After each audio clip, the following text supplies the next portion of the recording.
We're gonna talk Houston Rockets.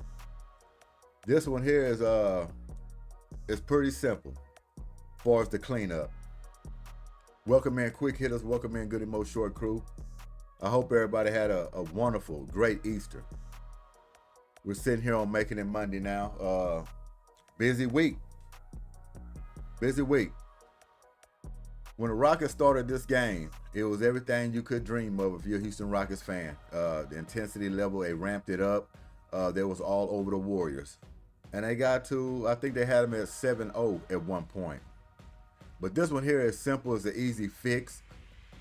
Long as they keep the intensity they had in this game one, and they just carry it throughout the series, which I have no doubt they will do. Turnovers.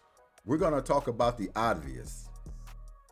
You clean up those turnovers. You get more offensive production. As I have the box score up here. You somehow fix that free throw shooting that's been ailing the Houston Rockets all year long. I'm not really looking for them to clean up free throw shooting all the way we want it, but they can do better than what they shot in this game one. They didn't give themselves a chance to beat these Warriors as this game got older, as the quarters started winding down. Saying all that, the Houston Rockets were still in this game in crunch time. That is one thing they can take into game two when they're watching film and they're looking at this game.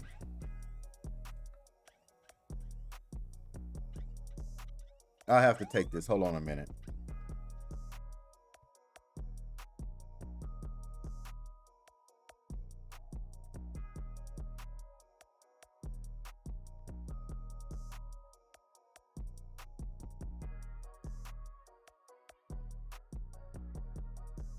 All right, sorry about that. I had to take that phone call.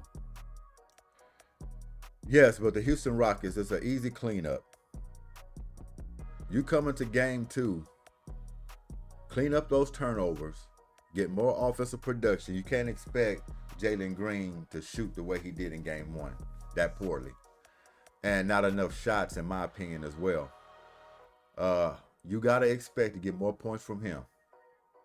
Alperen Sengun had an outstanding game. He can even get better than that. He should be in the 30s in this ball game. We should force feed him all game long because they have nobody who can guard him. That's where the offensive production mostly is going to come from, is Alperen Sengun. Killing them in the paint. Add some Jalen Green. I like what Jabari Smith done as well.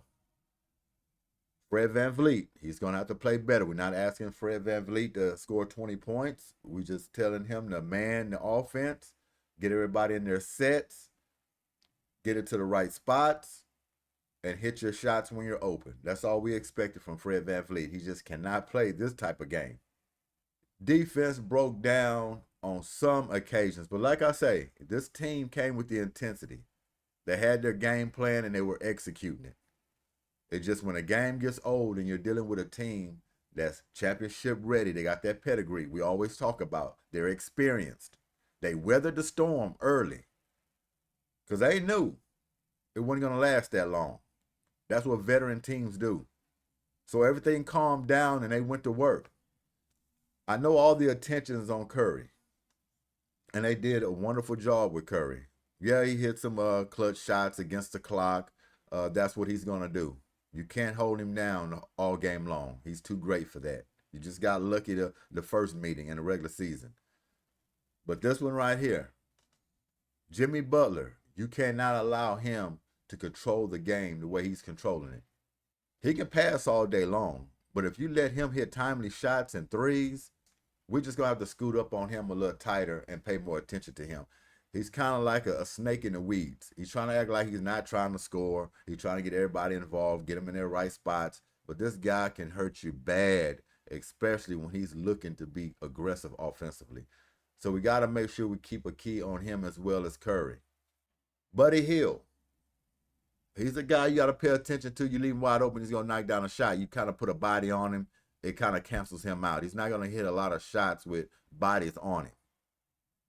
But Curry and Butler is always going to be the focal point. You limit their access, you give yourself a better chance to win. Houston Rockets in this game didn't give themselves a chance. They were down 23 points. We do have to give them credit for getting back in this ball game. A team that's just going to lay down and die and just let a team just run all over them, not going to come back from a 23-point lead. So they had some fight and some grit. They didn't give up. They kept fighting. You always can lean on that. Because when they're in the film room, they're looking at this game and they're saying, we didn't even play our best. We turned over the ball in crucial situations. Every time the Rockets had a chance to make a run, take a lead, they turn over the ball. They just was going too fast on a lot of occasions, getting in that paint. They got to expect the body contact. They got to hold on to the ball a little bit tighter when they're driving, especially Jalen Green. He was getting to the paint, but sometimes he was getting knocked around so much, he had in his mind when he drive, he going with force. He expecting contact. He mostly was more concerned about the contact than him actually making the layups, because that's how physical it was down in the paint. So it threw his game completely off. And when he had jump shots, he couldn't hit them. And trust me, they was trapping him. They were all focused on Jalen Green. He knows what playoff basketball is like right now. He's going to get better after watching film. So I'm not panicking in this Rockets series. I'm not, against Golden State. Rockets had their chances in this game, even though they played it poorly with the turnovers. Bad free throw shooting. Saying all of that, they still was in this ball game and had a chance to win it down the stretch. Game 2 is going to be crucial. Game 2 is a must win, obviously. You have to split now. You're at home and you have to split. Golden State was just thinking, we just have to split and go back home.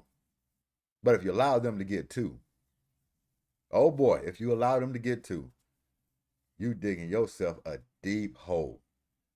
And trust me, the Rockets are built to come out of an 0-2 deficit. But you don't want to put yourself in that kind of position. You don't. Not against a team like this. Once they start tasting something of ending a series, more than likely they're going to do just that. So Houston Rockets, man, the fans, everybody stay upbeat. This team showed a lot the start of this game. The intensity was there. You could tell they were highly engaged, and they were looking forward to winning this ball game. Like I said, I was out of my seat. I mean, the first few minutes of this game was like, wow.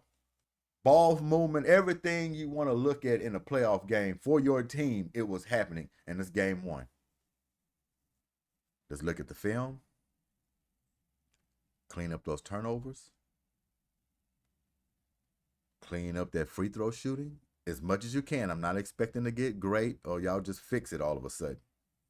Y'all going to miss free throws, but you have to hit more than you hit in game 1. I would say that. Get some more ball movement. Don't get too cluttered on top of each other.